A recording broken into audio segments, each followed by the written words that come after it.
Good evening, my local drones. This is BioGundam here, and I'm back again for another video. So today, I'm going to be reviewing the first season of the Log Horizon anime. The show that is considered the much better version of Sword Art Online. And let's get into it. So my first impression of the show was, so we've got another show about video being trapped in a video game. Man, where have I heard that before? But jokes aside, this was a show when I first got onto it, I was told that this was a much better version of Sword Art Online, which isn't that much of an accomplishment.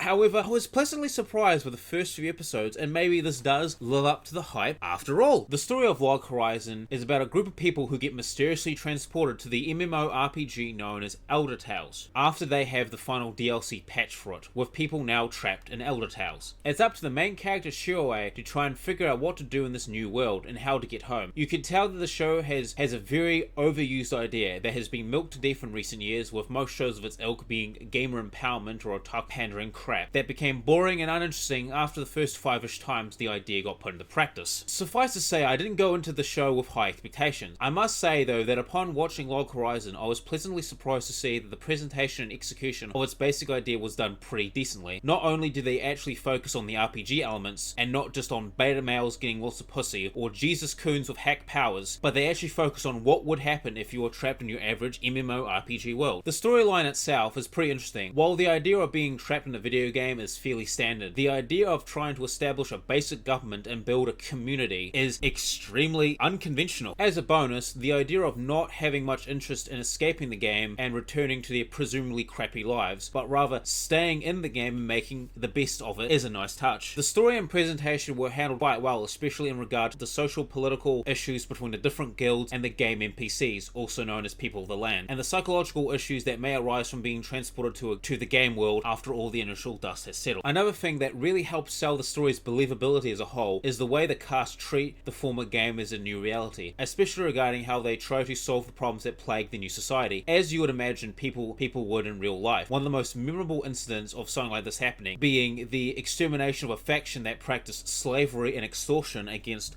lower level players. Perhaps one of the fascinating aspects of Log Horizon is the way it deals with the ideas of characters' purpose for living. One of the big problems early in the series is the general public's boredom and lack of motivation to do anything, as they don't really have anything to live for or do. This problem is only heightened by the fact that all they have to do to live in the game world is kill a few entry-level monsters for gold coins and use that gold to pay for an inn and food. As a result, due to the lack of structure, to absolutely no one's shock, a lot of people start destroying shit and killing other players, with next to no consequences, with death being a non-issue. Now, a few negatives. One of the primary factors that prevented me from enjoying the show was the significant lack of tension, especially that resulting from the more prominent character's immortality, regarding the concept of death semi-meaningless. This problem I have with the show is slightly alleviated by the fact that characters lose some of their memories when they die, but when they die, unfortunately, since this mechanism never gets put to any use, it doesn't really serve any purpose other than to create artificial tension. Another problem I have with Log Horizon is that even though there are tactics involved, there are some parts where the main characters, particularly Shiro, pull solutions to problems straight out of their asses under the guise of experience. Because of this, I feel that a lot of the encounters felt very one-sided and the feeling of tension was undercut for me, even more than just the previous problem, and it took away from the experience quite a bit. Something that I'm kind of on the fence about is the fact there are quite a few romantic moments between some of the characters. While they don't exactly feel unnatural and I don't find them too bad, they just don't seem to go anywhere, and I feel that they don't really add much to the character or story anyway. The final negative to the series I really have to say is that it really feels like you would have to be a gamer to fully enjoy it, limiting its accessibility. Other than that, Log Horizon is pretty much a slice of life trapped in a video game with rom-com elements and good pacing. Since we're done with story, it's time to move on to characters. The main character, Shiro, real name Kei Shirogane, was somewhat interesting to me. His strategist appeal, as well as his use of ruthless tactics that has earned him the nickname the villain behind glasses, was more than enough to prompt my initial interest in this character. My favorite display of this trait is probably when he purchases the main hall where both the bank and a lot of the local guild's headquarters are, and strong arms the local guild leaders into conforming to his plan and forming government or else. This action speaks volumes about his character, as it not only displays his level of cunning and tact, but also how meticulous he can be when pulling off a plan of that scale. In fact, this plan is highly reminiscent of something you would find in Niccolo Machiavelli's book The Prince. So, props for that. Despite the Machiavellian scheme of front he puts on though, it's shown that Shiroi has the best intentions in mind with every every action he takes, and just doesn't care about the way he's perceived by the general public. Besides which, while he may have a somewhat antisocial and reclusive exterior, he is surprisingly kind to those he is close to. My favourite part in the story where this aspect of his personality is highlighted is probably when he takes the time to assume a mentor role for some of the community's younger, lower level players, as he not only goes out of his way to protect them, but also takes the time to teach them to defend themselves. This showcases that he does actually have some people skills, even if he mostly prefers to work by himself, but can also have actual comrades that he legitimately cares for. The side characters are two-dimensional at best. Some of the series' ever so lovable trophy characters include the goofball, the tsundere, the gentleman badass. You can easily tell how stereotypical they are because how little they deviate from the stereotypes, with the exception of how good they are at being. However, even though the characters are so cliche, they actually have some pretty fun character interactions and all have their own role to play in the grand scheme of things. It is made abundantly clear that this isn't just your Lord and Savior Jesus Coon type of character doing almost everything, and the vast majority of the rest of the cast doing absolutely nothing other